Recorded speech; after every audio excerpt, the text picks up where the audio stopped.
गिनती, जाति मतलब जो अनुसूचित जाति एवं जनजाति की गिनती हुई थी, सामान्य एवं पिछड़ों अति पिछड़ों की नहीं हुई है। मैं तो यही कहना चाहता हूं आपके माध्यम से, ये है कि अभी सरना पे जो पूजा करेंगे, आदिवासी मूलवासी जो पूजा कर रहे हैं, उसका जमीन ही लैंड बैंक में समा गया है। तो सरना कोड के लेके आदिवासी क्या करेंगे, काहे कि उसका जमीन ही लैंड बैंक में खत्म हो जाएगा। तो कानून से, इस व्यवस्था से जो सबसे ज्यादा प्रभावित हो रहा है, आने वाले दिन में मैंने शुरू में कहा कि एक कानून लागू होने से बाद गांव का सारा मतलब जल जमल जंगल से लेके आपको बता रहे हैं कि हर क्षेत्र में ग्राम सभा का आने वाले दिन में और भी लड़ाई होगा, क्योंकि यहाँ परिसीमन का सवाल है, यहाँ पेशा कानून है, यहाँ 27% पिछड़ों का आरक्षण का सवाल है, यहाँ जमीन अधिग्रहण का बात है, यहाँ पूंजी निवेश के लिए बाहरी पूंजीपति को बुलाया जा रहा है। पब्लिक एक्शन न्यूज में आप सभी को स्वागत है। आज हम लोग झारखंड के जो मुद्दे चल रहे हैं, पेशा कानून चल रहा, सरना कोड चल रहा, चाहे शराब नीति चल रहा, मतलब सरकार गोल गोल सारे पूरे झारखंडी को घुमा रहा, जो उसके को लेकर के हम लोग बात करेंगे। हम लोग बात करने के लिए हमारे श्री हरमोहन महतो जी साथ में है, और तमाम चीज़ों को लेकर आज हम लोग थोड़ा थोड़ा मुद्दे टच करेंगे। आप लोग बने रहिएगा, बीच तक अंतिम तक देखिए, कि उसी टाइम मामला गर्म होके आता है, एकदम तावा गर्म रहता है। तो क्या लगता है झारखंड को लेके, हेमंत सोरेन जो पेशा कानून को लेके इतना विलम्ब कर रहा है, लेकिन विलम्ब करने के बाद भी लोगों को भी समझ में नहीं आ रहा पेशा कानून लागू होने से CNTSPT रहेगा नहीं रहेगा, विल्किंसन रूल रहेगा नहीं रहेगा, क्या है पेशा कानून, इसमें आपको क्या समझ में आ रहा है? देखिए, पेशा कानून तो मैं कहना चाहता हूँ, क्योंकि पेशा कानून मूलवासियों बहुसंख्यक आबादियों के लिए एक काला कानून है, क्योंकि इसका बुनियाद में ही मतलब जो अगर देखा जाए, जिस समय ये आपको बता दे रहे हैं कि इस संबंध में जो कमेटी बनी थी, BD Sharma, doctor BD Sharma, doctor Sushma Singh, और आपको बता दे रहे हैं कि दिलीप सिंह भुरिया और बंदी उरांव जी, तो शुरू में ही जो कमेटी तत्कालीन भारत सरकार आर्टिकल 243E के तहत जो कमेटी बनाई थी, जिसके सिफारिशों पर, जिन कमेटियों के सिफारिशों पर दिलीप सिंह भुरिया जो लोकसभा के सदस्य थे, झाबुआ के सांसद थे, उन्होंने कई बार मतलब जो है झाबुआ से चुनाव जीत के आए थे, और ये मतलब इन कमेटियों का जो तय हुआ था, उस कमेटी में वहाँ पे शेड्यूल एरिया का यानी कि अनुसूचित क्षेत्र का, जहाँ पे आज ये कानून इम्प्लीमेंट करने की बात हो रही है, उस क्षेत्र से किसी भी मूलवासी को, चाहे पूर्व सांसद हो, चाहे वर्तमान सांसद हो, चाहे किसी भी मतलब बुद्धिजीवियों को इस कमेटी में नहीं रखा गया, पहला। दूसरा मतलब ये कानून जब लोकसभा के अंदर में आया 24 दिसंबर 1995, ये कानून आया, उस समय लोकसभा के तत्कालीन प्रधानमंत्री देवगौड़ा जी थे, लोकसभा के अध्यक्ष PS सांगमा जी थे, और जिस दिन 24 दिसंबर को 1995 में बिल पार्लियामेंट में आया, उस समय जो भारत के सर्वोच्च पंच जो है, जो लोकसभा के कुल सदस्य 545 का, उसमें एकदम नगण्य सदस्यों की उपस्थिति थी, और ये बिल उस दिन खुल के चर्चा नहीं हुई, और उन नगण्य सदस्यों के बीच में हल्का फुल्का चर्चा के बीच में इसको पारित करवा दिया गया। दूसरा आपको बता दे रहे हैं कि ये पारित होने के बाद 1996 में मतलब राष्ट्रपति का इसमें मुहर लग गया, और राष्ट्रपति का मुहर लगने के बाद इसमें सत्ता मतलब देश में कानून का रूप ले लिया है। तो इसमें शुरू से ही देखा जा रहा है कि अनुसूचित क्षेत्र में मूलवासियों को दरकिनार करके, उनका बिना राय लेके ये कानून को जो है, ये कानून को एक मतलब कानूनन एक रूप दिया गया है, जो कि ये मूलवासियों के लिए काला कानून है। चूंकि आप देखे होंगे कि आज पेशा कानून को लेके जो पिछला दिन माननीय मंत्री मैडम अपना दीपिका सिंह पांडे जी ये एक आयोजन किए थे, जिला राज्य स्तरीय आयोजन था, जिसमें रांची जिला के कई मतलब बुद्धिजीवियों को बुलाया गया, आदिवासी बुद्धिजीवियों को बुलाया गया, लेकिन उसमें मूलवासी जो कि सबसे ज्यादा प्रभावित तो अनुसूचित क्षेत्र में मूलवासी हो रहे हैं, क्योंकि जब वो ग्राम सभा जब बनेगी तो ग्राम सभा में निश्चित तौर पर मतलब आदिवासी ही रहेंगे, तो उसमें मूलवासी कितना प्रभावित हो रहा है, और मूलवासियों को ज्यादा से ज्यादा मूलवासियों को वहां बुलाना चाहिए था, लेकिन वहां मूलवासियों का उपस्थिति नगण्य था।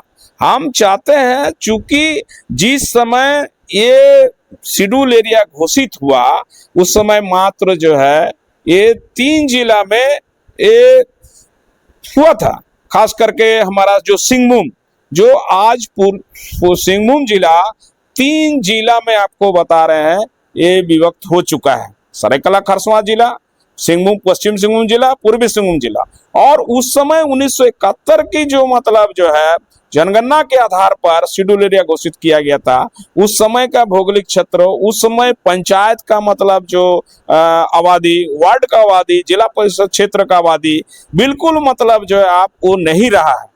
चूंकि इतने वर्षों में ना पंचायत का सर्वेक्षण हुआ, ना वार्ड का सर्वेक्षण हुआ, ना जिला परिषद क्षेत्र का सर्वेक्षण हुआ है। उसी के आधार पर मतलब यहाँ मतलब वो 2000 आपका अर्जुन मुंडा और सुदेश महतो के नेतृत्व में यहाँ पेशा कानून में पंचायत भी चुनाव करा चुके हैं। और पंचायत चुनाव कराने के बाद इन लोगों का कहना था, चूंकि केंद्रीय मतलब फंड नहीं आ रहा है, झारखंड के गांव में पंचायत में विकास नहीं हो रहा है, सर भारत सरकार हमको विकास संबंधी मतलब फंड नहीं दे रही है, इसलिए पंचायत चुनाव कराना जरूरी है। पहला पंचायत चुनाव हो जाए उसके बाद इसमें संशोधन किया जाए, लेकिन आज भी संशोधन नहीं हुआ है। तो हम चाहते हैं कि सबसे पहले शुरू में आपको जैसे हम कहा कि आज जो वास्तविकता है, वास्तविकता को आपको जानने के लिए कि पेशा कानून 1996 इसको संशोधन किए बिना अगर इसको आप शेड्यूल एरिया में अनुसूचित क्षेत्र में लागू करने जा रहे हैं तो बहुसंख्यक आदिवासी सहित आपको बता दे रहे हैं कि मूलवासी जो है पिछड़ा है, अति पिछड़ा है, सामान्य जाति के लोग हैं। इसमें कुर्मी है, कुमार है, कमार है, तेली है, सुणी है, कई झारखंडीय राष्ट्रीयता वाले लोग जो है इसमें संवैधानिक अधिकारों से वंचित हो जाएंगे। इसलिए जिस तरह कार्यशाला का आयोजन इसमें किया गया है रांची में, राजधानी में, और मंत्रियों का वहां समावेश था, कई मंत्री थे और आदिवासी बुद्धिजीवी थे। हम चाहते हैं दीपिका मैडम से कि आप चूंकि 5वीं अनुसूचित क्षेत्र के अंतर्गत पूर्वी सिंहभूम आता है, पश्चिमी सिंहभूम आता है, यहाँ पे आपको बता दे रहे सरायकेला खरसावां आता है, यहाँ पे भी कार्यशाला आयोजित हो और सरकार जो प्रारूप तैयार किया है उस प्रारूप को आम जनताओं के बीच में उसको लाना चाहिए और उसको जो है सार्वजनिक करना चाहिए कि पेशा कानून अगर झारखंड में इम्प्लीमेंट होता है तो यहाँ पे माने क्या स्थिति उत्पन्न होगी। चूंकि ग्राम सभा के अधीन में आपको सारा चीज दिया गया है। शुरू में इसको कहा गया कि पेशा का अर्थ क्या है, पेशा का अर्थ हुआ पंचायत एक्सटेंशन 2, माने जो पंचायती व्यवस्था है उसको मतलब प्रभाव बनाना है, माने उसको जो है और शक्तिशाली बनाना है। दूसरा, इसको आप शेड्यूल एरियाज एक्ट भी बोल सकते हैं। तो मेरा कहने का मतलब है जिसको आप शेड्यूल एरिया बनाए थे, आप पिछले मतलब जो है आपको बता दे रहे हैं कि यहाँ पे जो भी जनगणना हुई है आपको बता दे रहे हैं कि आजाद भारत में 1951 वो जो जनगणना हुई थी उसमें भी आदिवासी मतलब जनजाति और अनुसूचित जनजाति, जाति मतलब जो अनुसूचित जाति एवं जनजाति की गिनती हुई थी, सामान्य एवं पिछड़ों अति पिछड़ों की नहीं हुई है। मैं तो यही कहना चाहता हूं आपके माध्यम से कि पेशा कानून लागू होने के पहले जो माननीय प्रधानमंत्री मोदी जी पिछले 5 अप्रैल को अपने कैबिनेट में तय किए कि पूरे भारत में जाति आधार पर जनगणना होगी, उसका मतलब जो आर्थिक, सामाजिक, धार्मिक और जाति का मतलब जो जनगणना करने की जो निर्णय लिया है। और मैं हेमंत सोरेन सरकार से भी मांग करते हैं कि आप पहले जो है जाति आधारित यहाँ जनगणना कराइए, उसके बाद पेशा कानून को यहाँ लागू कराने की बात हो, और नहीं तो बहुसंख्यक जो मूलवासी हैं वो संवैधानिक अधिकारों से वंचित हो जाएगा। झारखंड में अनुसूचित क्षेत्र में जो सामाजिक समरसता बनी है, जो झारखंडी राष्ट्रीयता में एक सामाजिक न्याय की जो नींव मजबूत है, वो सारा बिगड़ जाएगी। इसलिए हम चाहते हैं कि आप सारना कोड के मांग पर आप जाति गणना नहीं कराना चाहते हैं। मैं निश्चित तौर पर कहना चाहता हूं कि भारतीय संविधान आपको ये मतलब जो है देता है अधिकार चूंकि देश के अंदर में और भी कई जातियां जैसे सिख है, ईसाई है, जैनिस्ट है, सबका धर्म कोड है, तो क्यों नहीं आदिवासियों के लिए या मतलब धर्म कोड बनेगा। मैं सारना कोड की नहीं बात कर रहा हूं, मैं निश्चित तौर पर आदिवासियों की धर्म कोड निश्चित तौर पर होना चाहिए। मैं इसका हिमायती हूं, मैं इसका समर्थक हूं, लेकिन आप सारना कोड के नाम पर जाति आधारित जनगणना को आप रोक नहीं सकते हैं। आप पड़ोसी राज्य जो जिस तरह नीतीश कुमार बिहार में जाति आधारित जनगणना करवाए हैं, आपकी तेलंगाना में जाति आधारित जनगणना हुई है, आपका कर्नाटक में जाति आधारित जनगणना हुई है, उसी की तर्ज पर झारखंड में आप जाति आधारित जनगणना करवाइए। चूंकि जाति आधारित जनगणना नहीं होने से सिर्फ अनुसूचित जाति और जनजातियों की आंकड़ा पेश होती है, और झारखंड में कुल आबादी में कितने पिछड़े हैं, कितने अति पिछड़े हैं, कितने सामान्य जाति के लोग हैं, ये आज तक आपकी आंकड़ा नहीं है। इसलिए इन तमाम जो जातियां हैं, जो माने समाज के लोग हैं, आज भी इसको सामाजिक न्याय के लिए दर दर भटक रहे हैं। दूसरे इन लोगों का कहने का मतलब है कि चूंकि पेशा कानून केंद्रीय कानून है, इसलिए हम लोग इसमें संशोधन नहीं कर सकते हैं। मैं इन लोगों की से मेरी सवाल है कि मंडल कमीशन के हिसाब से माननीय प्रधानमंत्री देश के बीपी सिंह के समय देश में जो मंडल कमीशन के तहत पिछड़ों के लिए जो 27% आरक्षण देने की बात थी, झारखंड निर्माण के बाद आज तक 27% आरक्षण आपको पिछड़ों को नहीं मिला है।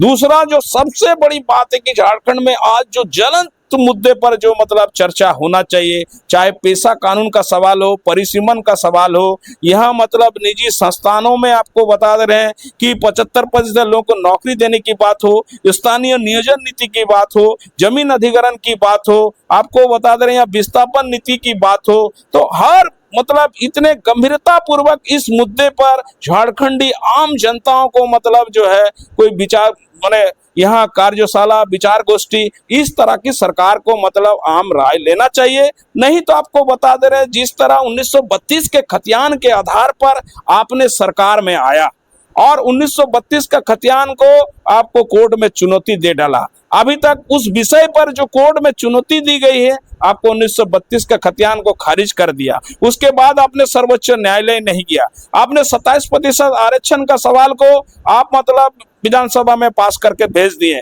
लेकिन उसको माननीय राज्यपाल ने खारिज कर दिया। तो यहाँ परिसीमन का सवाल हो रहा है। निश्चित तौर पर आने वाले दिन में झारखंड में परिसीमन लागू होगा, और परिसीमन जब लागू हुआ तो जो आज कुल मतलब आदिवासियों का जो सुरक्षित सीट है वो निश्चित तौर पर घटेगा। इसलिए घटेगा जब अविभाजित बिहार में हम थे तो 341 का बिहार विधानसभा का सदस्य था, उसमें हमको झारखंड क्षेत्र के जो छोटनागपुर के क्षेत्र है उसमें हमके आदिवासियों के लिए 8 सीट मिला था।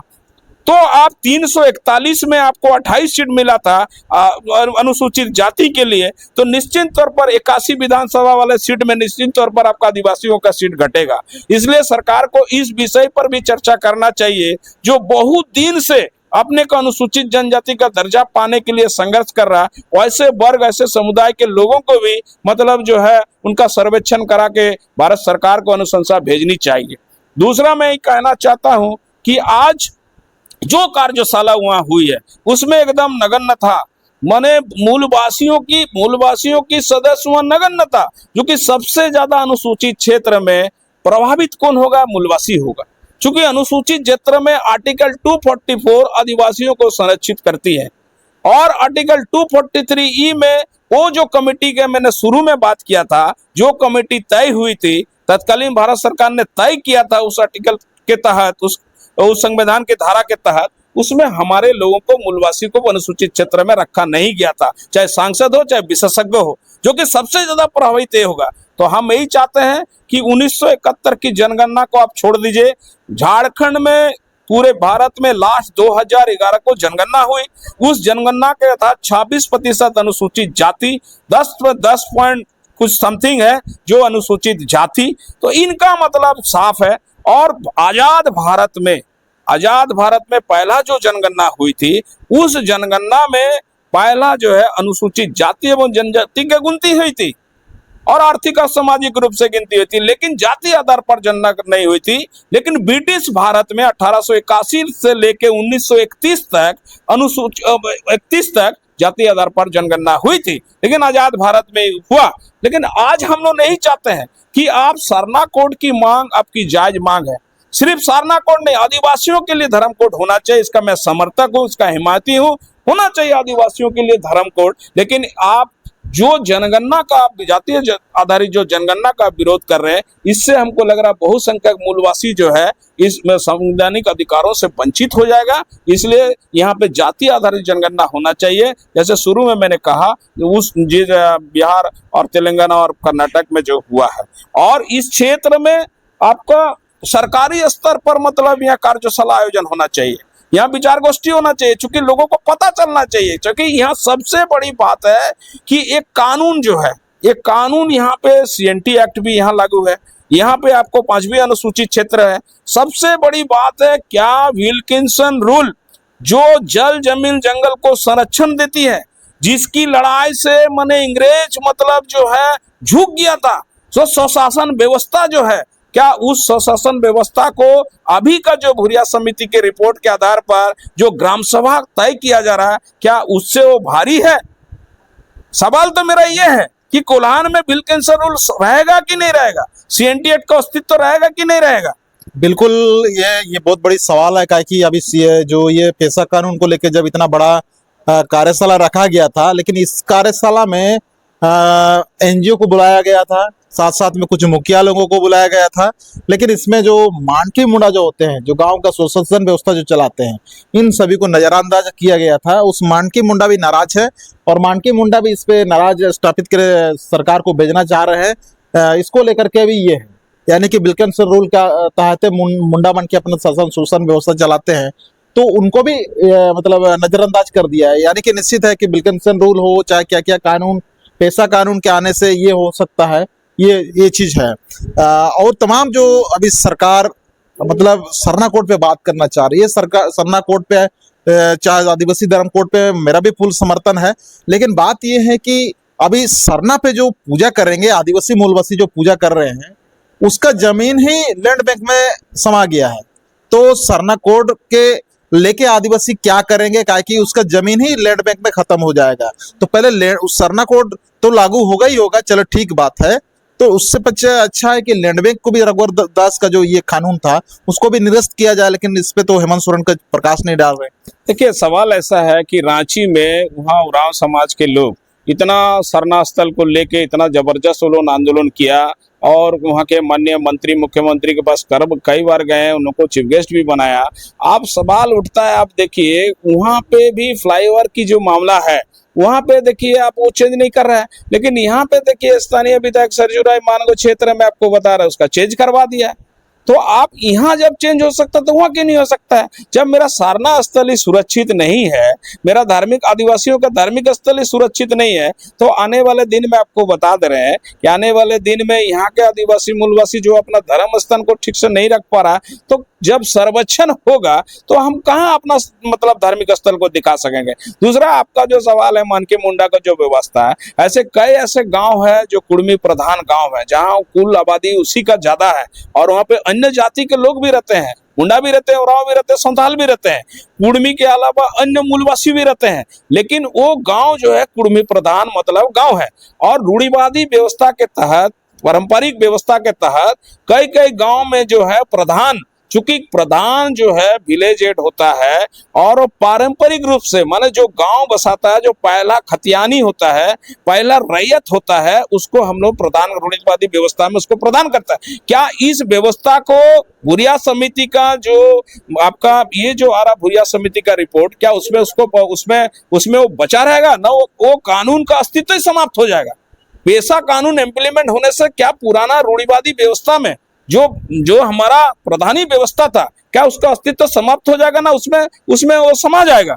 क्या है, इसको तो स्पष्ट करना चाहिए। पंचायती राज मंत्री दीपिका पांडे जी से मेरा कहना है कि आपने राज्य स्तर पर कर दिया, लेकिन राज्य स्तर करके आपको पश्चिमी सिंहभूम, पूर्वी सिंहभूम, सरायकेला, खरसवां जिला में यहाँ पे सरकारी आयोजन होना चाहिए, और उसमें खास करके जो मूलवासियों का प्रतिनिधि, मूलवासियों का बुद्धिजीवी, जो इस कानून से, इस व्यवस्था से जो सबसे ज्यादा प्रभावित हो रहा है। आने वाले दिन में मैंने शुरू में कहा कि एक कानून लागू होने से बाद गांव का सारा मतलब जल जमल जंगल से लेके आपको बता रहे हैं कि हर क्षेत्र में ग्राम सभा का निर्णय को ही मानना होगा।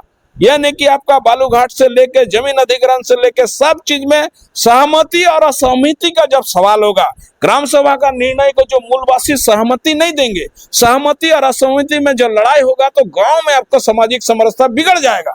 इसलिए ये कानून को जब लाने के पहले आपको बता दे रहे हैं कि आज पेशा कानून को इम्प्लीमेंट करने के पहले यहाँ आपको चर्चा होना चाहिए, और नहीं तो झारखंड की जो समरसता है बिगड़ जाएगी। मैंने शुरू में ही कहा कि वो भौगोलिक क्षेत्र नहीं है, वो आपकी आबादी नहीं है। आपने जो 71 में जनगणना का अनुसार किए थे, मैंने शुरू में कहा कि रांची जिला, संथाल परगना और सिंहभूम, ये 3 जिला से अभी 13 जिला बन चुका है। तो बिल्कुल उसका भौगोलिक क्षेत्र, उसका आबादी मतलब जो है बिल्कुल चेंज हो गया। वार्ड का, पंचायत का, जिला परिषद क्षेत्र का चेंज हो गया।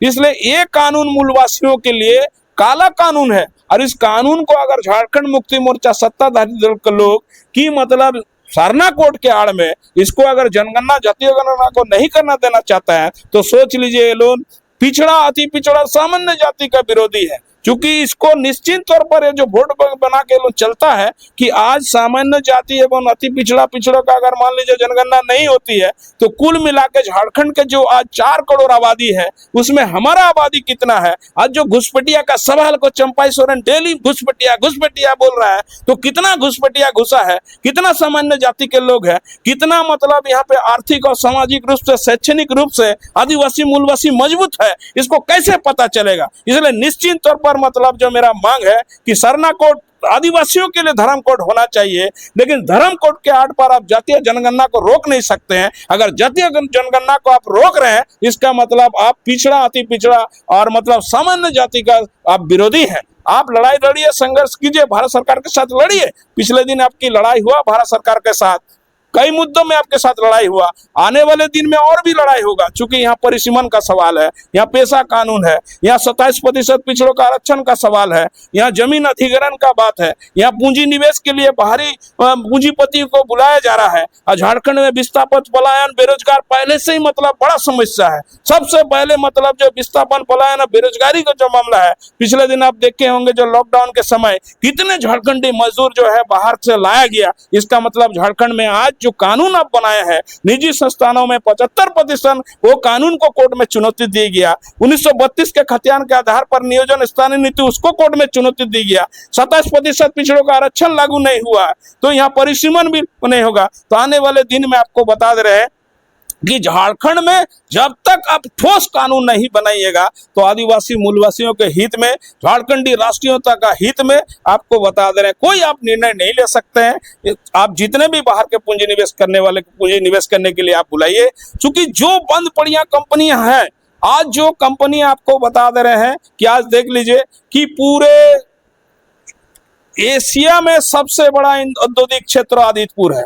आदितपुर में आज जो एशिया का सचिव, महासचिव है इंदर अग्रवाल, उन्होंने कोर्ट में चुनौती दे चुका। जिसको आपने जमीन दिया, जिसको पानी दिया, जिसको बिजली दिया, आप बता रहे कई हजार करोड़ रुपया उन लोगों को बका है पानी, बिजली और जमीन का। लेकिन वही लोग जाके आप जो कानून बनाया 2021-22 का कि स्थानीय लोगों को नौकरी देना है 75% निजी संस्थानों में, कोर्ट में चुनौती दे दिया। तो ये सवाल बनता है कि आज टाटा कंपनी में इतना जो जमीन, हमारा 18 मौजा के लोग जो विस्थापित हुए हैं, आज भी लोगों को नौकरी नहीं मिला है, जमीन की वापसी नहीं हुआ है। और उल्टे अभी मतलब जेपीएलई केस करके यहाँ पे जो आदिवासी मूलवासी लोग शहर के अंदर में बसे हुए हैं, उसका जेपीएलई केस करके उसको घर को उजाड़ा जा रहा है। और जो कि खासमाल भूमि 1908-1932 के खतियान के रिकॉर्डधारी जो है, उसके नाम से जमीन था। और गोरेलाल यादवपुर तत्कालीन डीसी, ये जो है मतलब CNT एक्ट का जमीन को, आदिवासी मूलवासी का जमीन को हस्तांतरित कर दिया। और 96 के खतियान के आधार पर आदिवासी मूलवासियों को उजाड़ा जा रहा। और वही तत्कालीन मतलब मुख्यमंत्री रघुवर दास 86 बस्ती में जो अवैध रूप से लोग कब्जा करके बैठे हुए, बाहरी आबादी बसे हुए, उसको मतलब जो है उसको रेगुलाइज करने के लिए उसको टाटा लीज से बाहर करके उसको जो है उसके नाम से मतलब आवंटित करने जा रहा है। तो इससे साफ जाहिर हो रहा है कि आज हेमंत सोरेन की सरकार जो है, जिस मुद्दे पर आम जनता, आदिवासी मूलवासियों का जो कमिटमेंट किया था, हमको लग रहा अभी तक किसी भी मुद्दे पर ये मतलब अभी तक जगह पर नहीं आया है। इसलिए मेरा सरकार से मांग है कि आप ये सब कानून लागू करने के पहले इतना कम से कम जो आबादी इस कानून से ज्यादा प्रभावित हो रहा है, उन लोगों को से पहले राय लिया जाए, उन लोगों को विश्वास में लिया जाए। क्योंकि गांव की जो वास्तविकता है, वहाँ कुर्मी महतो के साथ कुम्हार, तेली, सूढ़ी और अन्य कई मूलवासियां हैं। इससे तो निश्चित तौर पर कई आदिवासियों की फायदा होगी, लेकिन मूलवासियों का उस ग्राम सभा में क्या रहेगी स्थिति, उसको पहले तो स्पष्ट करे। सरकार जो ड्राफ्ट तैयार किया है, आम जनताओं के बीच में जाए, तब जाके पेशा कानून यहाँ लागू करना चाहिए। और नहीं तो आपको बता देना कि पेशा कानून लागू होने से यहाँ सामाजिक समरसता बिगड़ेगा। और सरना कोड के आड़ में ये जो है झारखंड सरकार, मैं मुख्यमंत्री से मांग करना चाहता हूं कि आप सरना कोड, धर्म कोड का मांग कर सकते हैं, लेकिन उसके आड़ में आप जो है संवैधानिक अधिकारों से मूलवासी, पिछड़ा, अति पिछड़ा और सामान्य जाति का संवैधानिक अधिकारों से आप वंचित नहीं कर सकते हैं। इसलिए बिहार, तेलंगाना और कर्नाटक की तर्ज पर यहाँ पे जाति आधारित झारखंड में जाति आधारित जनगणना कराना चाहिए। यही मेरी मूल मांग है। बिल्कुल। और तमाम चीजों को लेकर आज हम लोग संवाद करना, तो हम लोग ये कर रहे हैं, संवाद कर रहे हैं काय की पेशा को लेकर। आप देख रहे हैं कि विभिन्न बैठकें हो रही है। इनका कहना है कि सरायकेला यानी कि पूर्वी जो ये कोलान प्रमंडल के तीनों जिला में भी कम से कम एक कार्यशाला हो, ताकि सभी लोगों को और जितने जो प्रारूप बना है उसको आदिवासी मूलवासी को सभी को दिखाया जाए। इनका मांग ये है। और तमाम चीजों को लेके अच्छा ये बात हो रहा है अभी जाति जनगणना को लेके, सरना धर्म कोड को लेके, लेकिन जहां तक सरना धर्म कोड का बात है, हेमंत सोरेन जो गोल जो घुमाना चाह रहे हैं, सरना धर्म कोड, आदिवासियों को धर्म कोड यानी कि राजकीय स्तर पर मिलेगा नहीं, अगर मिलेगा तो देश स्तर पर मिलेगा। इसीलिए हमारे ओर से भी आदिवासियों को कहना चाहते हैं कि आप सरना धर्म कोड का बात कर रहे हैं तो पूरा देश स्तर पर बात करिए, अन्यथा सरना धर्म कोर्ट के नाम से जो लैंड बैक हुआ, जो हेमंत सोरेन ये रघुवर दास का निरस्त नहीं कर रहे हैं, तमाम चीजों, अभी जो नौकरी देने का बात हो, जमीन लूट, आप ये सोशल मीडिया में देख रहे हैं, जगह जगह जमीन लूट हो रहा है, इस पे सरकार का नियंत्रण नहीं है। अच्छा, आप अभी देखते होंगे सोशल मीडिया में जमीन लूट बहुत ज्यादा आदिवासी मूलवासी का हो रहा है, उसको लेकर सरकार अपना ये नहीं है, लेकिन इसको लेकर आप क्या देखते हैं, सरकार जमीन लूट को कितना ये कर पा रहे हैं? देखिए, आपको बता दे रहे, खास करके कोयलांचल का क्षेत्र, कोलान का इस धरती, यहाँ पे आपको बता दे रहे, जो भी शहरीकरण हुआ, जो भी विस्तारीकरण हुआ है, जो भी उद्योग यहाँ पे लगा है, आपको बता दे रहे हैं आदिवासी मूलवासियों का जमीन पर बना है। और इससे आपको बता दे रहे, कंपनी तो आया, कंपनियां, उदाहरण के तौर पर मैं देना चाहता हूं कि गोड्डा में जो अडानी कंपनी लगाया पावर प्लांट, उसका बिजली उत्पादन हो रहा है, वो बांग्लादेश भेज रहे हैं और वहां पे बाहर से लेबर आके वो नौकरी कर रहा है। हमारे लोगों को मजदूरी भी नहीं मिल रहा, लेकिन हमने जमीन दिया, पानी दिया, बिजली दिया, सारा चीज दिया, इंडस्ट्री को चालू करने के लिए। तो आज शहर में विस्तारीकरण जो हुआ है, औद्योगिकरण जो हुआ है, आपको निश्चित तौर पर आदिवासी मूलवासियों का जमीन बना है। आप देखिएगा, पिछले दिन में आपको बता रहे हैं बोकारो में जो घटना घटी है, आप देखिएगा वहाँ के स्थानीय लोग जो है, जेबीकेएसएस के लोग बोल रहे थे खटाल हटाना, खटाल आना। ये तो खटाल जमशेदपुर के अंदर में कई खटाल है, और खटाल में कौन लोग आपको कब्जा करके बैठा हुआ, सब बाहरी आबादी लोग बाहरी खटाल में बैठा। वो क्या पूर्व में आदिवासी मूलवासियों का जमीन था, लेकिन टाटा कंपनी घुसने के बाद आपको बता दें 1932 का खतियान को खारिज करके 96 में अपने से सर्वे करवा के वो जमीन को अपने बिहार सरकार के नाम से खाता खोल के टाटा लीज करवा लिया। तो ये जो वैकेंट लैंड था, ये जो खाली जमीन था, जो आदिवासी मूलवासियों का जमीन था, इसको लौटाना था। चूंकि 2013 का जो विस्थापन नीति बना है, उसमें स्पष्ट कहा है कि जमीन आप 5 साल से ज्यादा रख नहीं सकते हैं। आपको जमीन लौटाना है रहतों को, लेकिन अभी तक टाटा कंपनी जमीन लौटाए नहीं, मुआवजा दिया है ना, नौकरी दिया है ना, जमीन के बदले जमीन दिया है। तो ये तो स्थिति है। हम तो आपको यही कहना चाहते हैं कि देखिए, बहुत सारा मुद्दा है झारखंड में। झारखंड में सबसे बड़ी बात है कि कानून और संविधान की राज नहीं चल रहा है कि जो भी कानून अभी तक बनाने का प्रयास किया, जो सबसे पहले 2000 में बाबूलाल जी जो पहला मुख्यमंत्री झारखंड के बने, उन्होंने डोमिसाइल नीति को लेके आया। उस डोमिसाइल नीति को लेके बाहरी आबादी पूरा यहाँ बवाल खड़ा कर दिया, और उसमें संघर्ष में हम भी शामिल थे, और पूरे तमाम आदिवासी लोग, मूलवासी लोग इस आंदोलन में कूदे थे। उसमें क्षति हमारे हुई, कई आदिवासी लड़का की हत्या हो गई, जमशेदपुर में हुआ, रांची में हुआ। तो मेरा कहने का मतलब है, यहाँ कानून का, संविधान का राज कहाँ चल रहा है? मेरे आदिवासी मूलवासियों के हित में कहाँ है?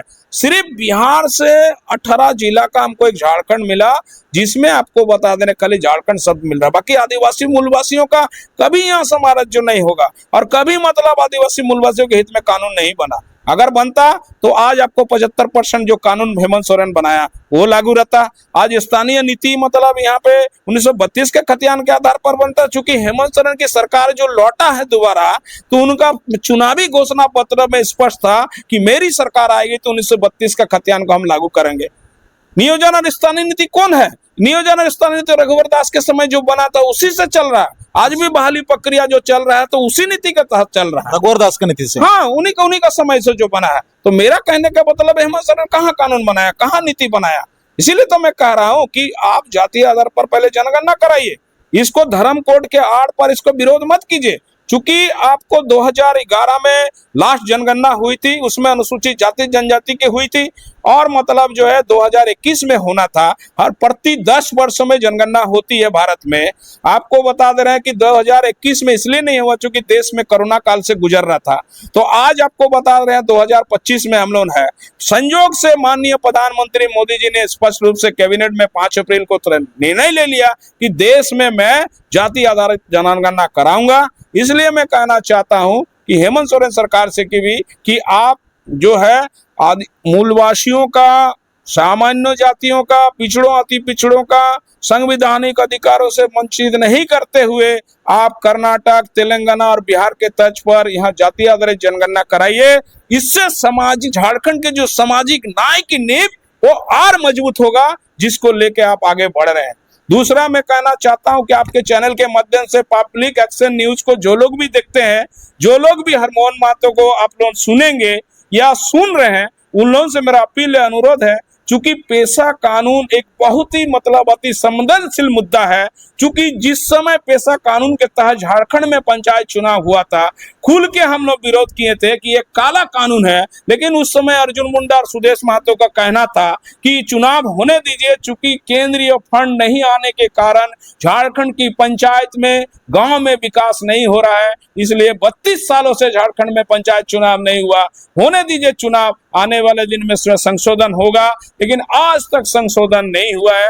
फिर से पेशा कानून को झारखंड के गांव में आपको बता रहे इसको लगाने जा रहा है। इसलिए दोस्तों मैं कहना चाहता हूं, चूंकि यहाँ सबसे बड़ी बात है कि पंचायती राज कानून 2001 है, और दूसरी बात है यहाँ विल्किंसन रूल भी है, यहाँ CNT एक्ट भी है, और रूढ़िवादी व्यवस्था के तहत यहाँ गांव में मतलब जो हमारा जो पारंपरिक रीति रिवाज के तहत वहाँ गांव में प्रधान व्यवस्था भी है।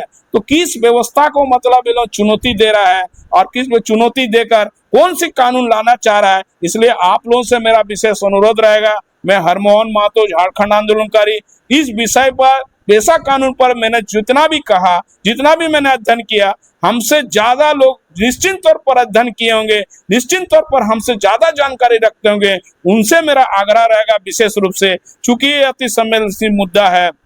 ये पिछड़ो अति पिछड़ो सामान्य जाति का भविष्य का सवाल है, सामाजिक समरसता का सवाल है, झारखंडीय राष्ट्रीयता का सवाल है। इसलिए आप लोगों से मेरा विशेष अनुरोध रहेगा। इस चैनल के माध्यम से मैं अनुरोध करना चाहता हूं पुनः एक बार कि आप लोग कमेंट में सुझाव जरूर दीजिएगा, और इसको ज्यादा से ज्यादा मतलब शेयर कीजिए कि आने वाले दिन में रांची के तर्ज पर जिस तरह शिल्पी नेहा तिर्की, रामदास सोरेन और दीपिका सिंह पांडे ने वहाँ राज्य स्तरीय कार्यशाला का आयोजन किया था। चूंकि 5 अनुसूचित क्षेत्र में पश्चिमी सिंहभूम, पूर्वी सिंहभूम और सरायकेला जिला भी आता है, इसलिए यहाँ भी कार्यशाला होना चाहिए। और ज्यादा से ज्यादा प्रभावित मतलब वर्ग से, प्रभावित समाज से, प्रभावित समुदाय से लोगों को बुलाना होगा, तभी यहाँ पेशा कानून जो है यहाँ अमली जमा बनाना चाहिए। और नहीं तो पेशा कानून एक काला कानून है मूलवासियों के लिए। ये कानून अगर लागू हो जाता है तो यहाँ आपको संवैधानिक अधिकारों से तमाम मूलवासी वंचित हो जाएंगे।